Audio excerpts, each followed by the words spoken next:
ஓம் சரவண பவ. பக்தி கிளிட்ஸ் அன்பர்கள் அனைவருக்கும் ஆர்த்திய சௌர்ணலட்சுமியின் ஆத்மார்த்தமான வணக்கங்கள். இந்த பதிவு சிறப்பான பதிவு. புது வருட பலன்கள் வருகின்ற 2025 எப்படி இருக்க போகுதுன்னு பார்க்க இருக்கிறோம். ஏன்னா 2031 வரைக்குமே உலகியல்ல பலவித மாற்றங்கள் ஏற்படக்கூடிய காலகட்டமாகவே இருக்குது.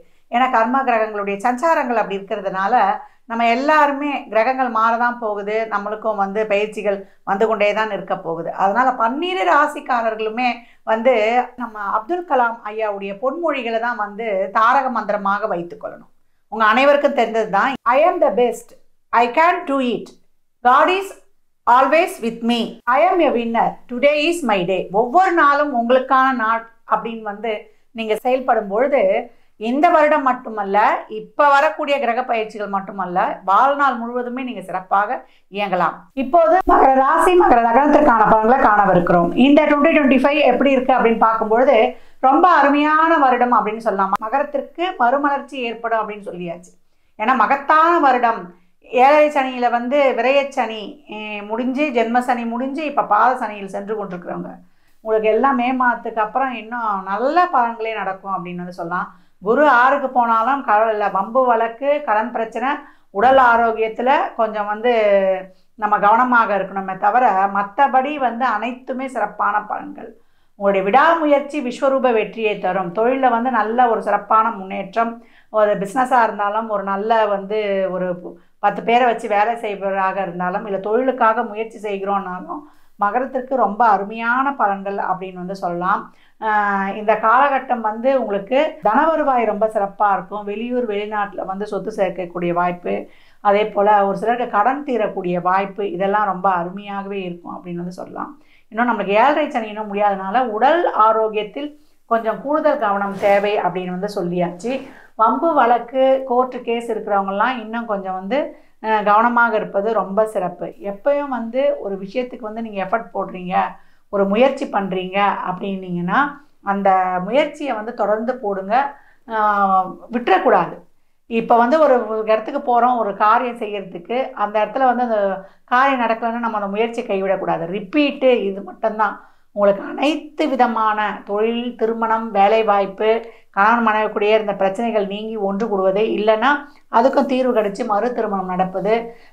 நம்ம தசாபுதிலாம் சிறப்பாகனா ஏற்கனவே நான் சொன்ன மாதிரி தான், கடன், வம்பு வழக்கு, இதை விஷயங்கள்லையும், இரவு நேர பயணங்கள்லையும், பயணம் சார்ந்த விஷயங்கள்லையும் மட்டும் கொஞ்சம் கவனம் இருக்கணும். மற்றபடி உங்களுக்கு இந்த காலகட்டம் ரொம்ப அருமையான வருடம் அப்படின்னு சொல்லலாம். ஏற்கனவே பணம் சம்பாதிக்கணுன்றதுக்காக எந்த வழியிலையும் போயிடக்கூடாது. ஏன்னா நிறைய அந்த மாதிரி வாய்ப்புகளை ஏற்படுத்தி கொடுத்துரும். தர்ம வழியில் செல்லும்போது தான் நம்மளுக்கு ஒரு சிறப்பான பலனை அடைய முடியும். அதே போல் நடைப்பயிற்சி மேற்கொள்ளுபவர்களையும் உணவு பழக்க வழக்கங்களில் நம்ம சிறப்பாக இருக்கும்பொழுது இந்த சனீஸ்வர பகவான்லாம் நம்மளை ஒன்றுமே பண்ண முடியாது. ஏற்கனவே நான் சொன்ன மாதிரி தான் 2031 வரைக்கும் ஒரு இக்கட்டான சூழல் சென்று கொண்டிருந்தாலும் நம்ம சொன்னது தான், ஐயாவுடைய பழமொழிகள் தான், என்னால் முடியும், எல்லாத்துலேயும் நான் பெஸ்ட்டாக இருக்கிறேன், கடவுள் எப்பவும் என் கூட இருக்கிறாரு, நம்மளுக்கு நான் என்றைக்குமே வெற்றி பெறுபவன், இந்த நாள் எனக்கான நாள் அப்படின்னு நம்ம சொல்லும்பொழுது எந்த சூழலையும், எந்த நேரத்தையும், எந்த காலத்தையும் நம்ம வெற்றி கொள்ளலாம். எப்போ நம்ம சூழ்நிலை கைதி ஆகிடும், அந்த மாதிரி இல்லாமல் சூழலை நம்ம கைது செய்யணும். இந்த இடத்த கட் பண்ணிக்கோங்க. எப்பயும் நம்ம சூழ்நிலை கைதியாகாமல் சூழலை நம்ம கைது செய்து கொண்டுடணும். அந்த சூழலை எதிர்க்க கற்றுக்கொள்ளணும். அப்படி இருக்கும்போது நம்ம சிறப்பாக கடந்து வந்துடலாம். மகரத்திற்கு இந்த வருடம் நீங்கள் எடுக்கக்கூடிய புதிய முயற்சிகள், அதே போல் புதிய செயல்பாடுகள், வெளியூர் செய்திகள் எல்லாமே உங்களுக்கு ரொம்ப அருமையாகவே நல்ல ரிசல்ட் வரும் அப்படின்னு சொல்லலாம். இப்போ அறிமுகம் தெரியாதவர்கிட்டலாம் நம்ம பழகிறோன்னா, செய்யணும்னா அந்த விஷயங்களில் ரொம்ப கவனம் தேவை. கம்யூனிகேஷன் சார்ந்த விஷயங்களில் நல்லா நம்ம அறிந்து ஆராய்ந்த பிறகு தான் அந்த விஷயங்களில் நம்ம மேற்கொள்ளணும். நம்ம செய்யக்கூடிய திட்டங்கள், செயல்முறைகள் இதெல்லாம் நம்ம ஒரு தடவைக்கு 2 தடவை செக் பண்ணி பார்த்துக்கணும். அதே போல் வெளியூரில் வேலை வாய்ப்பு, வெளியூரில் ஒரு சொத்து வாங்குவது, முதலீடு செய்வது, இதெல்லாமே ஒரு சிலருக்கு நடக்கக்கூடிய அந்த ஒரு நல்ல ஒரு செயல்பாடுகளும் காணப்படும். மகரம் இந்த காலம் வந்து நீங்கள் செய்யக்கூடிய அனைத்து விதமான ஒரு பாசிட்டிவ் எனர்ஜி நிறைய வேணும். பெண்கள்லாம் வந்து இந்த காலகட்டம் நீங்கள் உங்களுடைய எண்ணங்கள், நீங்கள் என்ன நினைக்கிறீங்களோ அந்த மாதிரி உங்களுக்கு நடக்கும். அப்போ எப்படி இருக்கணும்னா, உங்களுடைய எண்ணங்கள், உங்கள் சிந்தனை செயல்பாடுகள் இதெல்லாம் நீங்கள் பாசிட்டிவாக எவ்வளோக்கு எவ்வளோ வைக்கிறீங்களோ அவ்வளோக்கு அவ்வளோ உங்கள் வாழ்க்கை வந்து ரொம்ப சிறப்பாக இருக்கும். பாசிட்டிவாக நினைக்கணும், நம்ம நேர்மையாக நினைக்கணும்னா என்ன பண்ணணும்னா, நம்ம உள்ளத்தில் வந்து அன்பு இருக்கணும். நம்ம அன்பும் நன்றி உணர்வும் இருக்கும் பொழுது நம்ம வந்து எல்லா வகையிலையுமே வந்து நம்ம நேர்மறை ஆற்றலாக நம்ம வந்து செயல்பட்டுடலாம் அப்படின்னு வந்து சொல்லியாச்சு. மகர ராசிக்கார பெண்கள் வந்து எல்லாத்தையுமே பாசிட்டிவாக எடுத்துக்கோங்க. ஒரு தப்பு நடந்தாலும் சரி, ஒரு நல்லது நடந்தாலும் சரி. தப்பு நடந்தால் கூட அதில் இருக்கக்கூடிய நல்லதை எடுத்துக்கோங்க. நல்லது நடந்தால் இன்னும் சந்தோஷப்பட்டு உங்களுக்கு நீங்களே அப்ரிஷியேட் பண்ணிக்கோங்க. எது செஞ்சிட்டாலும் நல்லா செஞ்சிட்டோம் அப்படின்னு நம்மை நாமே முதல்ல வந்து அப்ரிஷியேட் பண்ணிக்கணும். இந்த காலகட்டம் வந்து எந்த ஒரு செயலியும் செய்து முடிக்கிறதுக்கு முன்னாடி வெளியில் சொல்லாதீங்க. உங்களுடைய திறமைகளை ஊர் பேசட்டும். அந்த மாதிரி இருக்கும்போது உங்களுக்கு ரொம்ப சிறப்பாக இருக்கும். ஒரு முயற்சி வந்து நீங்கள் எடுக்கிறீங்க, ஒரு புது உத்வேகம் எடுக்கிறீங்க, ஒரு செயல்பாடு பண்ண போகிறீங்கன்னா அதை செய்து முடிச்சுட்டு நீங்கள் பாடிட்டு போங்க. உங்களுடைய திறமைகளை ஊர் பேசட்டும். இந்த காலகட்டம் பிரச்சனைகள் தீரும், உறவுகள் புரிஞ்சுக்குவாங்க, பேரண்ட்ஸ் பிள்ளைகளாக இருந்தாலும் பேரண்ட்ஸ் புரிஞ்சுக்குவாங்க. எதுக்காக நீங்கள் வந்து இந்த அளவுக்கு இருந்தீங்க, நிறைய அசிங்க அவமானம்லாம் பட்டிருப்பீங்க இல்லையா? உங்களுடைய நல்ல குணமும் உங்களுடைய செயல்பாடும் தெரியும்.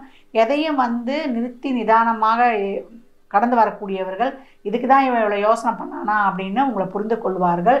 உடல் ஆரோக்கியத்திலையும் வம்பு வழக்கு கடன் சார்ந்த பிரச்சனைகள்லையும் கூடுதல் கவனம் தேவை. மற்றபடி மகரத்திற்கு இந்த வருடம் மறுமலர்ச்சியை நிச்சயமாக பெற்றுத்தரும். அது மாணவர்களாக இருந்தால் நல்ல கல்வி, இளைஞர்களாக இருந்தால் நல்ல தொழில், இல்லை ஒரு நடுத்தர வயதில் இருக்கோம், ஒரு ஃபேமிலியில் நாங்கள் வந்து செட்டில் ஆகணும், ஒரு இடம், வண்டி, வாகனம், வாய்ப்பு, ஒரு லக்ஸுரி ஐட்டம்ஸ், அந்த மாதிரி அடுத்த கட்ட நகர்வு, அடுத்த கட்ட ஒரு படிநிலையை நோக்கி நீங்கள் சிறப்பாக நடக்கக்கூடிய வருடம். விடாமுயற்சி உங்களுக்கு விஸ்வரூப வெற்றியை பெற்றுத்தரும் என்றால் அது மிக கிடையாது. மகர ராசி அன்பர்கள் நான் நிறைய சொல்லுவேன், நிறைய தான தர்மம் பண்ணுங்க. அதே போல் மாற்றுத்திறனாளிகளுக்கு உங்களால் முடிந்த உதவியை செய்யுங்க. மற்றவர்கள் வாழ்வாதாரத்திற்கு உங்களால் முடிந்த உதவிகளை செய்யும் பொழுது உங்களுடைய வாழ்க்கை வந்து ரொம்ப சிறப்பாக இருக்கும். Living to giving. எப்போவுமே நம்ம வந்து வாழ்கிறதே வந்து மற்றவங்களுக்கு வந்து ஒரு ட்ரஸ்ட் பண்ணுறதுக்கு தான். எவ்வளோக்கு எவ்வளோ நீங்கள் கொடுக்குறீங்களோ அவ்வளோக்கு அவ்வளோங்க பல மடங்கு நீங்கள் வந்து திருப்பி பெற்றுக்கொள்ளக்கூடிய காலகட்டமாக இருக்குது. மகர ராசி லக்னக்கார அன்பர்களுக்கு என் மனமார்ந்த வாழ்த்துக்களை தெரிவித்துக் கொள்கிறேன். இந்த பலன்கள்லாம் கோள்களின் கோச்சார நகரை வைத்து சொல்லப்பட்டிருக்கு. உங்கள் சுய ஜாதகத்தில் இப்போ என்ன தசாபுத்தி நடக்குது, அதை எதற்காக உங்களுக்கு ஊக்கப்படுத்துது, அது திருமணம், குழந்தை பாக்கியத்திற்கா இல்லை பொருளாதார முன்னேற்றத்திற்கா என்பதெல்லாம் உங்கள் சுய ஜாதகத்தை ஆய்வு செய்வதன் மூலம் மட்டுமே நாம் தெள்ள தெளிவாக அறிந்து கொள்ள முடியும். மகர ராசிக்காரர்கள் சனிக்கிழமை தோறும் வந்து நீங்கள் சிவனுடைய வழிபாடு வைத்துக் கொள்வது. இங்கே நம்ம ஒரு பாடியாக இருக்குது அப்படின்னு பார்த்தீங்கன்னா நம்ம திருவள்ளதாயம் கோயில் குருவுடைய ஸ்தலமாக இருக்குது. இல்லை குருவுடைய சித்த ஜீவசமாதி வழிபாடு செய்யும் பொழுது கொண்டக்கடலையை வந்து பிரசாதமாக தரலாம். இல்லை குழந்தைகளுக்கு ஒரு படிக்கிறதுக்கு நோட் புக்கு, பென்சில் வாங்கி தருவது, ஃபீஸ் கட்டுவது, அப்படி பெற்றோர் இல்லாத குழந்தைகளுக்கு ஒரு அன்னதானமோ இல்லை அவங்களுக்கு ஆடை தானமோ இல்லை அவங்க அறிவை வளர்த்து கொள்வதற்கோ உங்களால் முயன்ற உதவிகளை செய்யும் பொழுது உங்கள் வாழ்க்கையில் நடக்கக்கூடிய பலவித திருப்பங்கள், அதிசயத்தக்க திருப்பங்களை வந்து நீங்கள் கண்கூடாக பார்க்கலாம்.